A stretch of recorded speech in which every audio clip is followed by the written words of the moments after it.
Greater Hyderabad లో చెరువుల్ని చేరపట్టిన అక్రమార్కుల గుండెల్లో దడ మొదలైంది. ఎప్పుడు ఎక్కడ హైడ్రా బుల్డోజర్ కనిపిస్తుందోనని భయం మొదలైంది. హైడ్రా యాక్షన్ ను ప్రజలు స్వాగతిస్తున్నా హైడ్రామా అంటూ ప్రతిపక్షం ఆరోపిస్తోంది. ఇందులో నిజమెంత? కక్ష సాధింపుల కోసమే హైడ్రాను ప్రయోగిస్తున్నారా? జీహెచ్ఎంసీలో కాంగ్రెస్ ఫ్లోర్ లీడర్ దర్పల్లి రాజశేఖర్ ఏమంటున్నారు? మా ఇన్పుట్ అసోసియేట్ ఎడిటర్ నగేష్ అందిస్తారు. Welcome to Big TV. ప్రస్తుతం మనతో కాంగ్రెస్ సీనియర్ నేత దర్పల్లి రాజశేఖర్ రెడ్డి పిసిసి అధికార ప్రతినిధిగా ఉన్నారు. జిహెచ్ఎంసీ ఫ్లోర్ లీడర్గా ఉన్నారు. హైడ్రా వేగంగా దూసుకుపోతుంది జిహెచ్ఎంసీ పరిధిలో, కానీ చాలా విమర్శలు వస్తున్నాయి. ఆ విమర్శలకు కాంగ్రెస్ ఎలాంటి సమాధానం చెప్తుందనేది దర్పల్లి రాజశేఖర్ రెడ్డితో మాట్లాడదాం. నమస్తే. హైడ్రా ప్రస్తుతం హాట్ టాపిక్ జిహెచ్ఎంసీ పరిధిలో. కేవలం కొన్ని వాటికే పరిమితం చేసి కూల్చుతున్నారనేది ప్రతిపక్షాల ఆరోపణ. కొన్ని అంటే ఎవరి కొన్ని అంటే రీసెంట్ గా జరిగిన నాగార్జున ఇన్కన్వెన్షన్ కూల్చివేత, నెక్స్ట్ స్టెప్ కూడా హైడ్రా అనేది పెద్దవాళ్ళని టార్గెట్ చేస్తుందా లేదా అనేది చాలా మంది నుంచి వస్తున్నాం. ఖచ్చితంగా పెద్దవాళ్ళు ఎవరైతే ఆక్రమించుకున్నారో, పెద్దవాళ్ళు అందరూ చెడోళ్ళే అని అనుకోవడం ఇబ్బంది అవుతుంది. కానీ ఎవరైతే ఆక్రమించుకొని వాళ్ళ అసెట్ వాల్యూని పెంచుకోవాలని చూస్తున్నారో వాళ్ళ కోసమే హైడ్రా ఉక్కుపాదం మోపుతుంది. ఎందుకంటే మీరు చూడండి, గండిపేట దగ్గర కూడా 12 విల్లాస్ కొట్టారు. Approximately 6,000 to 10,000 square feet villas ఒక్కటి ఉన్నాయి. సామాన్యుడు ఎవరైతే కట్టుకోరు కదండి, 12,000 ఎస్ఎఫ్, 10,000 ఎస్ఎఫ్టీ, 6,000 నుంచి 10,000 ఎస్ఎఫ్టీ కట్టుకునే స్థాయిలో సామాన్యుడు ఉంటాడా? అది కూడా వితౌట్ పర్మిషన్ ఎంత డేర్ చేస్తే కడతారండి అవన్నీ కూడా. సో అక్కడ ఓన్లీ నాగార్జున గారిది కులగొట్టింది ఏం కాదే, పల్లం రాజు గారిది, మా డిఫెన్స్ మినిస్టర్ ఎక్స్ ఆయనది గులగొట్టిరు. ఆయనతో పాటు గ్రీన్ కో కంపెనీ అనిల్ వాళ్ళది గులగొట్టిరు. ఇంకోటి మన గోదావరి సీడ్స్ భాస్కర్రావు గారిది, ఆయనది గులగొట్టిరు. ఇట్లా చెప్పుకుంటూ పోతే ఎన్నో ఎన్నో అంశాల మీద హైడ్రా చాలా లోతుగా అధ్యయనం చేసే కొడుతుంది తప్ప ఏదో నిన్న రాత్రి వచ్చింది కంప్లైంట్ ఈరోజు పొద్దున పోదామనే ఉద్దేశంతోనైతే లేరండి. అంటే ప్రజల నుంచి మంచి స్పందన కోసం హైడ్రా పనితీరు కొనసాగుతుందా? చాలా మంది మధ్యతరగతి కుటుంబీకులు కొంత భయానికి లోనవుతున్న పరిస్థితి. ఇప్పటికే చాలా ప్రాంతాల్లో అంటే బఫర్ జోన్ కావచ్చు, ఎఫ్టీఎల్ కావచ్చు, చాలా సంవత్సరాల కింద ఇండ్లు కట్టుకున్నారు. మా ఇండ్లు కూడా కూలగొడతారన్న ప్రశ్నని వాళ్ళు ఏమనెత్తుతున్నారు. ప్రజల ఇష్టం మేరకే హైడ్రా పనిచేస్తుంది ఈరోజు. అంటే వెరీ క్లియర్లీ ప్రజల ఇష్టం ఎక్కడుందనే దాని మీద లాస్ట్ 2-3 డేస్లో మనం చూసినట్టయితే హైడ్రా చేస్తున్న పనిపైనే ప్రజల ఇష్టం ఉంది. మన నెటిజన్స్ అనుకోండి, బయట జరుగుతున్న డిస్కషన్స్ అనుకోండి, ఎక్కడైనా సరే ఏ టీవీ ఆన్ చేసినా ప్రజల డిస్కషన్ ఎక్కడి వైపు ఉందో అటే వైపు హైడ్రా పనిచేస్తుంది. At the same time middle class families కానీ, బీపీఎల్ ఫ్యామిలీస్ కానీ ఎక్కడైతే వాళ్ళు స్థిర నివాసం ఏర్పరచుకున్నారు, సరే ఎవరో XYZ బిల్డర్ ఎప్పుడో ప్లాట్లు అమ్మిండి 20 ఏళ్ళ కింద, కొంత మైగ్రేట్ అయిన పీపుల్ తెలియక అది చెరువా, శిఖం ల్యాండా, పట్ట ల్యాండా, ఎఫ్టీఎల్ ఉందా, బఫర్లు ఉందా అనేది అర్థం కాక చాలామంది కొనేసుకున్నారు, ఇల్లులు కట్టుకున్నారు, లోన్స్ తీసుకున్నారు. గవర్నమెంట్ కూడా అప్పట్లో కొన్ని పర్మిషన్స్ ఇచ్చింది, వాళ్ళకు వాటర్ కనెక్షన్ ఇచ్చింది, రోడ్స్ వేసింది, ప్రాపర్టీ ట్యాక్స్ వసూలు చేస్తుంది. ఇట్లాంటి వాటిపైన కంపల్సరీ ఎగ్జామిన్ చేయాల్సిన అవసరం ఉన్నది. మేము అంటే ఇప్పుడు కూల్చిన వాటికి కూడా ప్రాపర్టీ ట్యాక్స్ వసూలు చేశారు కదా. కూల్చిన ట్యాక్స్ కమర్షియల్ అయిపోతుంది కదండి. ఇప్పుడు ఏదైతే రెసిడెన్షియల్లో 120 గజాలు, 150 గజాలు, 200 గజాల వరకు ఎవరైతే అంటే చాలా మధ్యతరగతి కుటుంబాలు ఉన్నాయో అవన్నీ కూడా ఇప్పుడు 2 ఎకరాలలో ఉన్నది కూడా మీరు ప్రాపర్టీ ట్యాక్స్ తీసుకుంటారు కదా. అంటే ఎన్నో దానిలో లోతుగా పోయి వాళ్ళు తెచ్చుకుంటారు తప్ప ఇప్పుడు సామాన్యుడు ప్రాపర్టీ ట్యాక్స్ అప్లై చేస్తే అంత తొందరగా అయితే రాదు కదండి. వాళ్ళకి వచ్చిండొచ్చు, అంటే మేనేజ్డా, అఫ్ కోర్స్ మేనేజర్ ఉండొచ్చు. చాలా మటుకు ఏవైతే ఇప్పుడు కన్స్ట్రక్షన్స్ అని నాకు తెలిసి అయితే అన్నిటికీ వాటికి కూడా ప్రాపర్టీ ట్యాక్స్ అంత తొందరగా తీసుకోరండి వాళ్ళు. ఎందుకంటే పెద్ద పెద్ద బిల్డింగ్స్ ఏవైతే ఉన్నాయో, ఇప్పుడు అండర్ కన్స్ట్రక్షన్ బిల్డింగ్స్ 12 కొట్టిండు కదండి గండిపేటలో. అవి కన్స్ట్రక్షన్ అవుతూనే కదా ప్రాపర్టీ ట్యాక్స్ డెవలప్ అయ్యేది. సో ఇట్లా ఆడ రోడ్లే లేదు, వాటర్ కనెక్షన్స్ ఏం లేవు. ఇప్పుడు నేను చెప్తున్న మిడిల్ క్లాస్ ఫ్యామిలీస్ కానీ, నేను చెప్తున్న బీపీఎల్ ఫ్యామిలీస్ కానీ, వాళ్ళకి ఆల్రెడీ మనం రోడ్లు వేసినాం, ఆల్రెడీ మనకు వాటర్ కనెక్షన్ ఇచ్చినాం, ఆల్రెడీ మనం ప్రాపర్టీ ట్యాక్స్ వసూలు చేస్తున్నాం, వాళ్ళ కోసం ఎన్నో ఫెసిలిటీస్ మనం ఇస్తున్నాం. సో ఇచ్చే క్రమంలో వాళ్ళని ఇబ్బంది పెట్టినట్టు అయితే అంటే మేము చూస్తూ ఒక కాంగ్రెస్ పార్టీగా కంపల్సరీ రేవంత్ రెడ్డి గారి దృష్టికి తీసుకెళ్ళాం. ఖచ్చితంగా ఆయన కూడా వెరీ పాజిటివ్. అట్లాంటి విషయాలలో ఆయన దూకుడు ప్రదర్శిస్తారని మేము అనుకోము. ఎందుకంటే వాళ్ళు ఉంటేనే మేమందరం ఉంటామండి. అంటే బయట నుంచి నెటిజన్ల నుంచి ఒక ప్రశ్న వస్తుంది, రేవంత్ రెడ్డి అభిమన్యుడా అర్జునుడా అని. ఒకటైతే చెప్తాండి, తెలంగాణ హీరో ఈరోజు ఆయన. అంటే నేను ఎందుకంటే చాలా విషయాలు అదొక్క విషయం. ఈరోజు కూల్ చేస్తేనే ఏదో మేము అభిమన్యుడు అవుతున్నామా అర్జునుడు అవుతున్నామా అనే దాని మీద పక్కన పెడితే ఖచ్చితంగా ఒక హీరో అంటే తెలంగాణకి కావాల్సిన టైంలో రెండు నెటిజన్ల నుంచి వచ్చే రెండు ఏదైతే పదాలు అవి స్ట్రాంగ్ పదాలు, చాలా స్ట్రాంగ్ పదాలు అనేది ఒక పదం, అర్జునుడు అనేది ఒక లేదు పదం. లేదు అభిమన్యుడు ఏం కాదు, పద్మవ్యూహంలో మేము చిక్కుకోము. ఖచ్చితంగా మేము ఖచ్చితంగా అర్జున్ పాత్రనే పోషిస్తున్నాడు మా రేవంత్ రెడ్డి గారు. మేము ఎట్టి పరిస్థితుల్లో అర్జునుడిగానే ఉంటాము. కృష్ణుని భగవద్గీత ప్రకారం కృష్ణుడు ఆదేశించినట్టు ప్రకారం కృష్ణుడు ఏదైతే ఆదేశించిండో ఆ కృష్ణుడు ఆదేశాల ప్రకారం మేము ముందుకు పోతాం.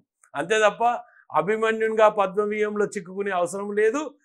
అంత తక్కువగా ఆలోచిస్తారనేది నేను అనుకోను రేవంత్ రెడ్డి గారిని. ఎట్లా ఉన్నాయి హైదరాబాద్ లో జిహెచ్ఎంసీ పరిధిలో చెరువుల పరిస్థితి ఏంటి, కుంటల లేదండి చాలా ఇబ్బందికరంగా ఉంది. నేను మొన్న కూడా చెప్పిన, నేను హైదరాబాద్ లో జిహెచ్ఎంసీ పరిధిలో ఇప్పుడు 90 హార్వెస్టింగ్ పిట్స్ మేము కన్స్ట్రక్ట్ చేయాలని ఐడెంటిఫై చేసినాం. అంటే ఓన్లీ కోర్ హైదరాబాద్ ఎక్కడైతే వాటర్ లాగింగ్ ఏరియాస్ ఉన్నాయో అక్కడ పెద్ద పెద్ద గుంతలు, అంటే 1,00,000 లీటర్ల 10 లక్షల లీటర్ కెపాసిటీ తోటి ఒక్క హార్వెస్టింగ్ పిట్ కడితే ఎంత ఖర్చు అవుతుంది తెలుసా అండి నాగేష్ గారు? 3 crore రూపీస్ అవుతుందండి ఒక్క హార్వెస్టింగ్ పిట్. అంటే అక్కడ అక్యుములేటర్ ఇప్పుడు సెక్రటరేట్ ముందు మేము కడుతున్నాం, చూసిన కాంక్రీట్ జంగిల్ నుంచి ముందుకు తీసుకుపోవాలనేది కాంగ్రెస్ డెఫినెట్ గా అండి. ఎందుకంటే ఆ హార్వెస్టింగ్ పిట్ లో పడ్డ నీళ్లు ఆ దగ్గరలో ఉన్న చెరువులకు లేకుంటే నాలాలకు పంపించే విధంగా మా ప్రయత్నాలు సాగుతున్నాయి.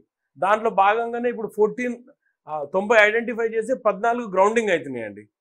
ఇవన్నీ కూడా అంటే పబ్లిక్ ఇబ్బంది కావద్దు. హైదరాబాద్ పబ్లిక్ మన కోసం ఎంతో శ్రమించి ట్యాక్స్ కూడా పే చేస్తున్నారు వాళ్ళందరూ కూడా.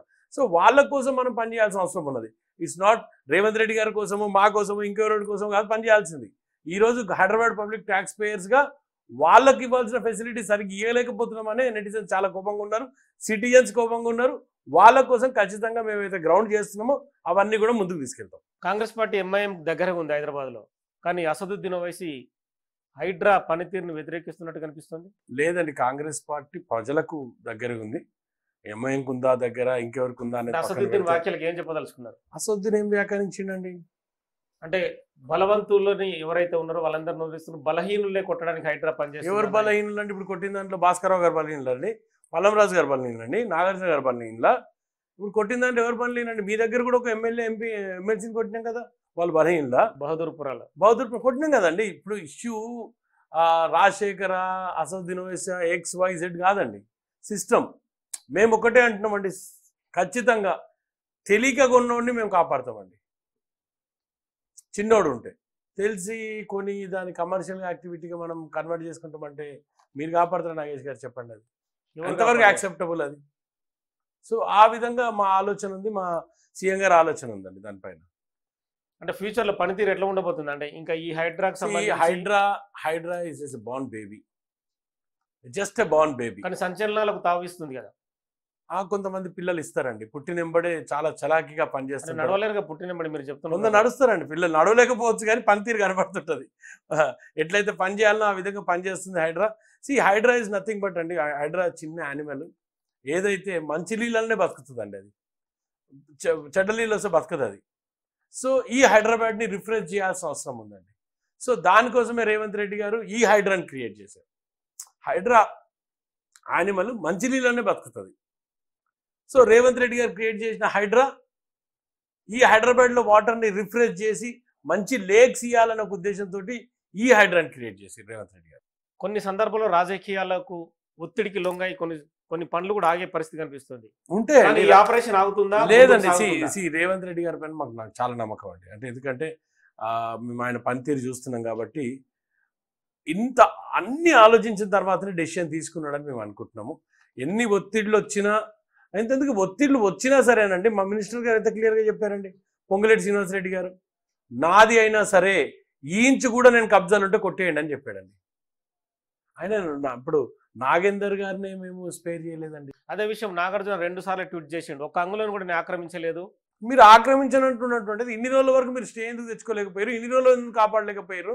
ఇన్ని రోజుల వరకు ఎందుకు ఊకున్నారు? ఈరోజు కొట్టేంత పరిస్థితి ఎందుకు తెచ్చుకున్నారు? మరి మీరు అదే ముందే వచ్చి మాకు క్లియర్ ఉన్నామండి అని చెప్పొచ్చు, నోటీస్ చేయకుండా అయితే ఎవరు కొట్టరండి. మీరైతే గుర్తుపెట్టుకోండి నాగేష్ గారు, ఎనీ ప్రాపర్టీ చిన్నదా పెద్దదా పక్కన పెడితే వితౌట్ నోటీస్ కొట్టడం అనేది ఉండదు. నాగార్జునే కాదు ఎవరికైనా సరే మేము కంపల్సరీ నోటీసులు ఇచ్చిన తర్వాతనే హైడ్రా పని స్టార్ట్ చేస్తుంది. ఈ చెరువులు కుంటలకు సంబంధించి హైడ్రా ముందుకు సాగిపోతుంది, కానీ ఆ కుంటల్ని మీరు తవ్వి మళ్ళీ అందులోకి నీళ్లు వచ్చే విధంగా అటువంటి ప్రణాళికలు ఏమైనా ఉన్నాయి? 100% ఈరోజు హైడ్రా కమిషనర్ రంగనాథ్ నేను ఒక ప్రెస్ నోట్ రిలీజ్ చేసిండు. ఏమంటాడంటే ఏదైతే వరద నీరు ఉందో ఆ వరద నీరు ఆక్రమించిన చెరువులపై ఉన్న నిల్వకుండా బయటికి వెళ్ళిపోతున్నాయి, రోడ్లపైన ట్రాఫిక్ జామ్ ఆగాలండి, లోతట్టు ప్రాంతాలకు వెళ్తుంది, ప్రజలు తీవ్ర ఇబ్బందులకు గురవుతున్నారు, తీవ్ర ఆస్తి నష్టం ప్రాణ నష్టం సంభవిస్తుందని చెప్పారు. లేదండి, ఖచ్చితంగా ఏవైతే కొడుతున్నామో ఆ డెబ్రిస్ అంతా తీసేసిన తర్వాత అక్కడ ఆ ఫిల్డప్ మట్టి ఉంది కదా అదంతా తీసి మళ్ళీ పాత స్ట్రక్చర్ తీసుకురా చెరువులాగా మళ్ళీ పాత స్ట్రక్చర్స్ తీసుకొస్తేనే ఏదైతే కొట్టిన దానికి ఉపయోగం ఉంటుంది తప్ప ఏదో కొట్టి మేము వదిలేసి వెళ్ళిపోయిన తర్వాత యాజ్ ఇట్ ఈస్గా వదిలేస్తే అంత ఈజీగా ఉండదండి. అప్పట్లో చెరువు పూడిక పేరు మీద మట్టి అమ్ముకున్నారు, ఈడ మట్టి తీసి నీళ్లు నింపే ప్రయత్నం మేము చేయాల్సిన అవసరం ఏర్పడ్డది. ఈరోజు హరీష్ రావు ఒక మాట మాట్లాడాడు, కేవలం రాజకీయంగా ఒత్తిడి తీసుకోవడం కోసమే, పక్క పార్టీ వాళ్ళని చేర్చుకోవడం కోసమే హైడ్రాని అస్త్రంగా ప్రయోగించారనేది. ఇప్పుడు హరీష్ రావు మాట పల్లా రాజేశ్వరరెడ్డి ఇష్యూ ఒకటి వచ్చింది, పోచారం పోయి పిఎస్ లిమిట్స్ లో అంటే ఇప్పుడు రాజేశ్వర్ రెడ్డి గారు మా పార్టీలకు రావాలని మేము ప్రయత్నం చేస్తున్నాం అనుకుంటున్నా. నేను ఇండైరెక్ట్ గా మీరు డైరెక్ట్ చెప్తున్నారు అంతే. అంటే నేను ఏమంటే ఇవన్నీ అంటే అంత పెద్ద పొలిటీషియన్ ఆలోచించే మాటలు కాదండి. ఆయన 5-6 సార్లు ఎమ్మెల్యేగా గెలిచిన అతను కూడా ఇంత చీప్గా మాట్లాడితే ఆయన ఉనికికే అంటే ఆయన ఆలోచించే విధానమే తప్పనుకుంటా. ఎందుకంటే అంత సిస్టమ్ అంతా తెలుసు. హరీష్ రావుకి అన్ని దొరికితే కానీ అగ్గిపెట్టే దొరకదని it was very clear indication. ఇప్పుడు నేనే కాదు చిన్న పిల్లల్ని అడిగినా ఎవరైనా చెప్తారు హరీష్ రావు అంటే అగ్గిపెట్టే హరీష్ రావు అనే కాడికి హరీష్ రావు స్టేటస్ అగ్గిపెట్ట అంటే అప్పట్లో శ్రీకాంత్ చారి గారి ఏదైతే ఉదాంతం జరిగిందో that was purely provocated by Harish Rao. ఆ రోజు హరీష్ రావుకి అంత పెద్ద స్టేజ్ మీద పెట్రోల్ పోసుకొని ఎవరన్నా అంత డ్రామా చేస్తారండి? ఎంతమంది పిల్లలు చచ్చిపోయారండి రాష్ట్రంలో? ఎంతమంది పిల్లలు బలిదానం చేసుకోవాలండి? జస్ట్ మీ స్వార్థం కోసమే కదా ఈరోజు ఇంతమంది పిల్లలు బలిదానం చేసుకున్నారు. ఆ బలిదానాల పైన కానీ తెలంగాణ రావాల్సింది. ఆ బలిదానాల పైన తెలంగాణ రావాలండి మనకి. మీరు చేసిన మూర్ఖపు చర్యకి అన్ని దొరికినా మీకు అగ్గిపెట్ట దొరకలేదండి. అగ్గిపెట్ట నీకు పెట్రోల్ రెడీగా ఉంది కానీ అగ్గిపెట్ట దొరకడుకున్న టైం దొరకలేదండి మీకు. ఆ విషయం ఆ రోజు ఆ స్టేజ్ మీద ప్రొవోకేట్ అయ్యి ఆ శ్రీకాంతాచారి కూడా నేను పోయినానండి ఎంబడి అపోలో డిఆర్డిఓ ఆఫీస్కి. ఆ పిల్లగాడు తల్లడిల్లుతుంటే నిజంగా అండి నేను చెప్తున్నా హరీష్ రావు బతికున్నన్ని రోజులు ఆ పిల్లగాని ఆత్మ ఘోషిస్తూనే ఉంటుంది. హరీష్ రావుకి నిజంగా ఇంటర్నల్ గా మనశ్శాంతి మాత్రం ఏం చెప్పిండు ఆ పిల్లగాడు మీకు? అప్పుడు బాధపడుతున్నాండి. తెలంగాణ రావాలని ఒక రీజన్ అవుతుంది కానీ ఆ మండుతున్న బాధ నిజంగా చూడలేకపోయినామండి. నేను ఇమ్మీడియట్ గా స్పాట్కి పోయినా అపోలో డిఆర్డిఓ హాస్పిటల్ పోయినానండి. ఆ రోజు నేను ఎలిమినాల్లో జరిగిన సంఘటన నా కళ్ళెదుట చూస్తున్నప్పుడు నాకు నిజంగా అసలు I don't know how to express but చాలా ఇబ్బంది అనిపించిందండి నాకు. గ్రేటర్ హైదరాబాద్ మున్సిపాలిటీ పరిధిలో హైడ్రాకి సంబంధించి ఇంకా పనితీరు పెంచుతుందని చెప్పి రేవంత్ రెడ్డి చెప్పారు. What is the talk? జిహెచ్ఎంసీలో ఎలాంటి టాక్ ఉంది? చాలా బాగుందండి జిహెచ్ఎంసీలో. ఎందుకంటే ఎక్కడైతే నాలాల పైన కబ్జాలు ఉన్నాయో నెక్స్ట్ స్టేజ్లో అవి కొట్టాలని మేము కూడా రిక్వెస్ట్ చేస్తున్నాం. ఏవైతే నాలాల పైన ఎస్పెషల్గా వాటర్ ఫ్రీ ఫ్లో కాకుండా కట్టిన కట్టడాలు ఉన్నాయో అది పేద గొప్ప చిన్న పెద్ద అనేది తేడా ఉండొద్దండి. దాంట్లో మాత్రం వెరీ క్లియర్ ఉన్నామండి. ఎక్కడైతే వాటర్ చెరువులకు ఎంటర్ కావాలనో ఆ ఏరియాస్ మాత్రం క్లియర్ చేసుకోవాల్సిన అవసరం ఉంది. ఆ విషయంలో కట్టుదిట్టమైన చర్యలు తీసుకోవాల్సిందే. అది ప్రాంతము south Zona, north Zona, east Zona అనే పరిస్థితి రాకుండా టోటల్ హైదరాబాద్లో ఉన్న నాళాలన్నీ కూడా ఓ స్పెషల్ డ్రైవ్ చేస్తే తప్ప ఈ హైదరాబాద్ని గ్లోబల్గా నిల్చోబెట్టే దాంట్లో భాగంగా ఏదైతే రేవంత్ రెడ్డి గారి ఆలోచన ఉందో అది ముందుకు తీసుకుపోలేరు. చాలా మంది నెటిజన్లు ఈ హైడ్రా ఆపరేషన్ తర్వాత ఎన్ని చెరువులు ఉన్నాయి, ఎన్ని కుంటలు ఉన్నాయి, ఎన్ని నాళాలు ఉన్నాయని చెప్పి ప్రశ్నిస్తున్నారు. వీటి పరిస్థితి ఏంటి అని చెప్పి చాలా మంది క్వశ్చన్ చేస్తున్నారు. అక్కడి వరకు రీచ్ కాగలుగుతుందా మీ ఆపరేషన్? లేదండి, ఇప్పుడు దిస్ ఈజ్ స్టార్టింగ్. అంటే ఇప్పుడు మాకు గవర్నమెంట్కి ఒక 5 ఏళ్ళు ఈరోజు. ఎందుకంటే గత ప్రభుత్వం సోషల్ మీడియా లేదు, అంటే గత ప్రభుత్వాల్లో ఈ మధ్య కాలంలో సోషల్ మీడియా విస్తృతంగా ప్రభావం చూపే పరిస్థితి. వాళ్ళు ఏం చేస్తున్నారంటే నెగిటివ్గానే తప్ప ఏం పాజిటివ్ అయితే చూపించారుగా. మాకైతే మేము కూడా అర్థం చేసుకోగలుగుతామండి. వాళ్ళు ఇప్పుడు ఎన్నో సోషల్ మీడియా యూట్యూబ్ ఛానల్ని హైర్ చేసుకొని మా రేవంత్ రెడ్డి గారిని నెగిటివ్గా చూపించడము, పర్సనల్గా అటాక్ చేయడము ఇవన్నీ చేస్తున్నారు. బట్ మేము కోరుకున్నది ఒకటే అండి, రేవంత్ రెడ్డి గారు చాలా సీరియస్గా ఉన్నారు. సీఎం గారు సింపుల్ అజెండా, మనం గ్లోబల్గా నిల్చోవాలి. Our target is we should be globally connected with the people. అంతే తప్ప హైదరాబాద్ ఓన్లీ ఇండియాకి పరిమితం అయ్యే విధంగా ఉండొద్దు. హైదరాబాద్ అనేది విస్తరించి ఉన్నది. హైదరాబాద్లో ఎంతో మంది ఇన్వెస్టర్స్ రావాల్సిన అవసరం ఉన్నది. దాంట్లో భాగంగానే ప్రతి చర్యకి ఎక్కడో ధర మంచి జరుగుతున్న ఉద్దేశంతో ఆయన ముందుకు పోతుంది. ఒకవేళ మీ పార్టీ నేతల అక్రమ కట్టడాలు అందులో ఉంటే కనుక పరిస్థితి సార్ నేను ఏం చెప్పిన ఇప్పుడు పల్లవ్ రాజు గారిని బెస్ట్ ఎగ్జాంపుల్, పల్లం రాజు గారు ఇంకా నెక్స్ట్ నాగేందర్ గారిని బెస్ట్ ఎగ్జాంపుల్ తీసుకున్నా. ఇంకెవరు కావాలమ్మా? మీ సొంత పార్టీలో నాగేందరే అగనిస్ట్ స్వరం వినిపిస్తున్న పరిస్థితి ఎక్కడ వినిపించలేదండి. ఏ రోజు కూడా నాగేందర్ గారు వినిపించలేదు. గత వారం క్రితం డైరెక్ట్ గా నాగేందర్ అంటే కొన్ని ప్రశ్నలు వేసిండు, ఎవరి రంగనాథ్ ఎందుకు వస్తున్నాడు అని యాంగిల్ తీసుకొచ్చి. అరే అది ఆ రోజున్న ఆవేశమైన పరిస్థితులు మాట్లాడిండొచ్చు, కానీ ఎక్కడ కూడా మేము చేస్తున్న పనితీరు మాత్రం ఎవరు కూడా వ్యతిరేకించే పరిస్థితులు లేరండి. ఎందుకంటే ఇది ప్రజలకు అవసరం ఉన్న పరిస్థితి. ఈరోజు ఒక లీడర్కో ఇంకో లీడర్ కోసం పనిచేసేది కాదు కదండి. ఇది ఎండ్ ఆఫ్ ద డే ఒక పొలిటీషియన్ కూడా ఎవరి కోసం పనిచేస్తాడండి? ప్రజల కోసం పనిచేయాల్సింది. మరి ప్రజల కోసం పనిచేయాల్సిన దాంట్లో మీరు నేను ఆపే పరిస్థితి ఉండదు. మీ పార్టీలో ఇన్సైడ్ టాక్ ఏంది, అవుట్ సైడ్ టాక్ ఏంది? Inside talk Revanth Reddy, out side talk Revanth Reddy అండి. రెండిట్లో Revanth Reddy performance of government and cabinet. ఇలాంటి వ్యవహారాలు మరి జిహెచ్ఎంసీ ఎన్నికలపైన ప్రభావం చూపాయంటారా? లేదు, మంచిగా అవుతుంది అండి. ఎందుకంటే పబ్లిక్ కూడా ఆశిస్తున్నారు. రానున్న జిహెచ్ఎంసీ ఎలక్షన్లో ఖచ్చితంగా హైడ్రా ప్రభావం ఉంటుంది. హైడ్రా ఏదో ఇప్పుడే చెప్పిన నేను, మంచి కోసమే ఒక యానిమల్ ఉంటుంది. సో ఆ మంచి కోసమే హైడ్రా కూడా ఉంది కాబట్టి ఆ మంచిలోనే మాకు కూడా మంచి జరుగుతుంది. గ్రేటర్ హైదరాబాద్లో ఎవరైతే రేపు నిల్చోవాలనుకుంటున్న కార్పొరేటర్లు అందరికీ కూడా హైడ్రా యూజ్ అవుతుంది. ఎక్కడ కూడా ఎంక్రోచెస్ లేకుండా చూసుకోవాల్సిన బాధ్యత మనందరికి కూడా ఉందండి. థ్యాంక్ యూ దర్పల్లి రాజశేఖర్ గారు. సో మొత్తానికి అయితే హైడ్రా పనితీరు చాలా ప్రశంసనీయంగా ఉందని చెప్పి దర్పల్లి రాజశేఖర రెడ్డి చెప్తున్నారు. భవిష్యత్తులో కూడా ఖచ్చితంగా అక్రమ కట్టడాలు కావచ్చు, చెరువుల్ని పరిరక్షించడమే తమ ప్రభుత్వ ధ్యేయమని చెప్తున్నారు.